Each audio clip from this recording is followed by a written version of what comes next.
Welcome to The Grounding. The Grounding is at the intersection of canonical and early Christian scriptures. Each month, a lectionary gospel will be placed alongside extra canonical texts, the holy scriptures of early Christ communities which were not ultimately included in the Bible. The Grounding is a place for building community by supporting one another in understanding the rich history of Christian sacred texts and exploring what they might hold for us today. Whoever you are, and wherever you find yourself on life's journey, know that you are welcome here. Our first reading comes from the book of Matthew, chapter 18, verses 15 to 20. If another member of the church sins against you, go and point out the fault when the two of you are alone. If the member listens to you, you have regained that one. But if you are not listened to, take one or two others along with you, so that every word may be confirmed by the evidence of 2 or 3 witnesses. If the member refuses to listen to them, tell it to the church. And if the offender refuses to listen even to the church, let such a one be to you as a Gentile and a tax collector. Truly, I tell you, whatever you bind on earth will be bound in heaven, and whatever you loose on earth will be loosed in heaven. Again, truly, I tell you, if 2 of you agree on earth about anything you ask, it will be done for you by my Father in heaven. For where 2 or 3 are gathered in my name, I am there among them. Our second reading comes from the Gospel according to Thomas, sayings number 30 and 48. Jesus said, "Where there are 3 gods, there are gods. Where there are 2 or 1, I am with them. Lift the stone, you will find me there. Split the piece of wood, I am there." Jesus said, "If 2 make peace with each other in the same house, they will say to the mountain, 'Move away,' and it will move." Community is hard. Building a life-giving social network around a sense of values and identity is hard work. Building a life-giving, sustaining, healthy society is even harder. It requires the coming together of various communities and various identities around a shared sense of geographic location or a set of governing values. In our COVID-19 era, this is something we are all too familiar with on so many levels. Humans have an innate biological drive to be near to and social with others. We are communal creatures. Our physical survival is often predicated on our connections to other people. More importantly, our mental and emotional health is rooted in social interaction. While us, human beings, are communal in our very nature, healthy community is not an innate skill. We yearn to be together with others, and we have no easy way to figure out how to do it. Wear a mask, don't wear a mask. Stand for my political beliefs or stand for my moral convictions. Stand with some or stand with all. Me and mine first, or the good of society first. If you've been paying any attention to the struggles of our nation, of our society, then you see this playing out in real time with real consequences. These are, in many ways, the same questions the disciples bring to Jesus.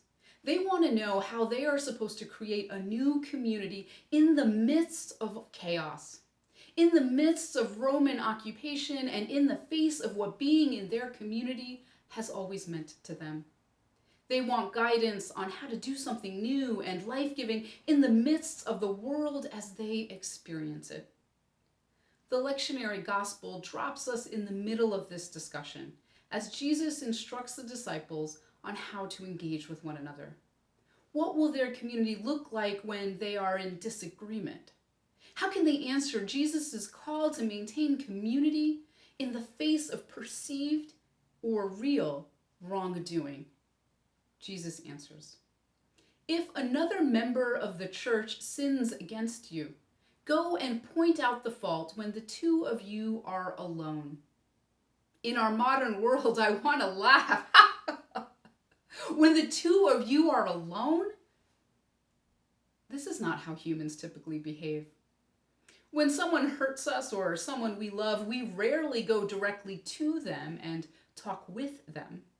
Even for the most mature among us, we often go and talk it over with a friend first. Sometimes we post about it on Facebook, or we go live with a rant on the audacity of some people. Rarely do aggrieved individuals go directly to the source and have a meaningful conversation in private. And we all know why. You're probably thinking about all the reasons you would avoid this right now. The other person won't hear what you have to say. You might be attacked again. The person might double down on their assault and hurt you even more deeply. Many times, this just might be the case. Jesus continues in his instruction.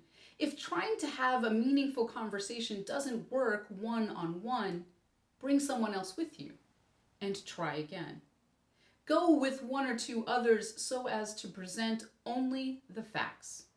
If the person hears you out, you have regained the person. If this doesn't work, take it to the community. The goal here is to be heard and for the two parties to be reconciled. I imagine this would be akin to a troubled relationship taking the next step of going to counseling. If this were a coupleship, this would be the time when you bring in a therapist, someone who can help you listen to one another more fully.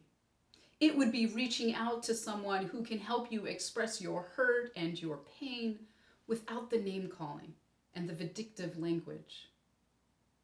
The key here is listening. When someone comes to you to talk about something you have done, first, listen. Second, listen. If you can't listen and the person comes again with others, then listen. Keep listening. What a world this would be if perpetrators of division and hatred listened to those they hurt, rather than argue syntax or perpetuating misunderstanding by refusing the point brought forth because they didn't like the delivery.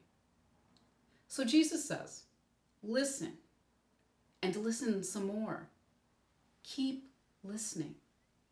Not much more is said on how to reconcile, just listen. God is present when we are engaged in authentic community. Thus, God is present in our listening. This seems really simple and quaint. Now let's be real. Passages such as the one we're on in Matthew have been used for a long time as a way to justify ganging up on someone. It's at the heart of loving the sinner and hating the sin. That interpretation entirely misses the point. Understanding the text this way leaves God out. Jesus is instructing his disciples to come to the person who has hurt you and have a meaningful conversation. In that meaningful conversation, you will find God and discern God's will together.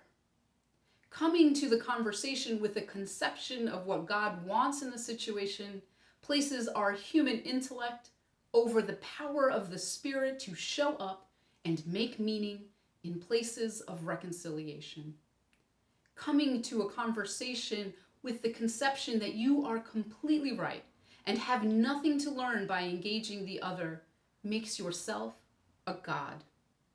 When you hang out with like-minded people who always agree with you, you turn yourselves into gods, and Jesus is not with you.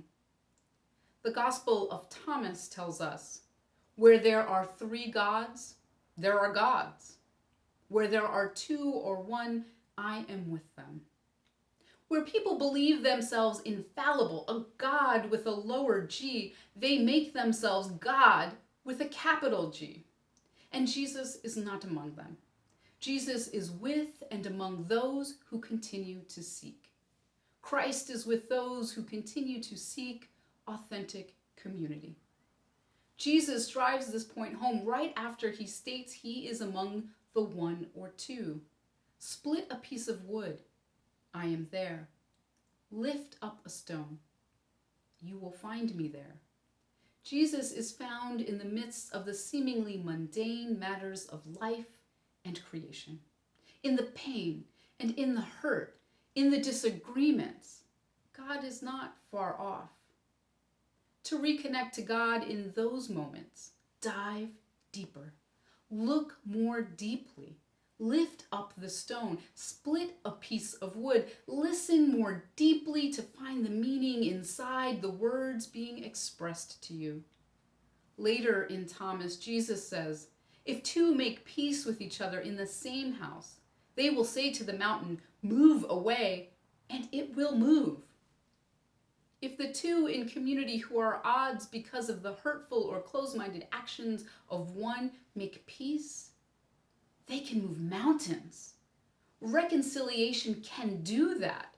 Practice this with your kin, with your community, with your people, so that you can do it with your society and with our nation. If we cannot even attempt to reconcile with those close to us who hurt us, how can we ever expect our nation to do the same? I encourage you to open, listen, hear each other, and make new meaning together. What a world it would be! What would it look like instead of name-calling and ostracism? Donald expressed his hurt and pain to Mary for her book. What would it look like if the goal of talking to one another wasn't embarrassment, but reconciliation? What would it look like for our nation if those in power had the capacity to listen as well as to speak to one another without malice and with honesty? It looks like moving mountains. It makes impossible things possible. Healing does that. It changes everything. We feel the presence of something holy, of something beyond the me and mine. We make authentic community, and all involved are changed for the better. Let us bind such a thing on this earth, on this nation, and let loose God's unconditional love. Beloveds, life is short, and we do not have much time to gladden the hearts of those who make the journey with us.